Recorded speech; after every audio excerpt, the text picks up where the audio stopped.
Another thing that hinders the open heaven over the life of the believer is what I call not discerning the response of the Spirit in Kairos moments. There are moments in our lives where there is a visitation of the Spirit of God. The attention on heaven is upon you in that moment for a specific purpose. To cause, it's like it's your time, it's your season, it's your day, it's your hour, it is your kairos. But God cannot force you. He can only lead you. It is demons who force. God leads, He doesn't force, which means that your choice is significant, which means that you and I have a part to play in the fulfillment of God's desire and God's plan for our lives. I'm going to give two examples here. If you read Genesis 12 begins the conversation between God and Abraham. Then he was still Abraham. And then God gives him that promise of Isaac, 13, 14, 15, 16, 17. You see God reaffirming and reiterating this promise of a son to Abraham. Now, in Genesis 18, something interesting happens. You would notice that Genesis 18 is the first time that God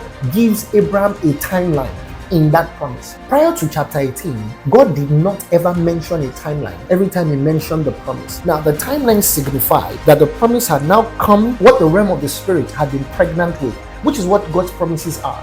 God's promises are the pregnancy in the womb of the Spirit. God's promise is the baby in the womb of the Spirit. But there are certain things you and I must do to bring out that which is in the womb of the Spirit into the natural realm of our lives. Praise God.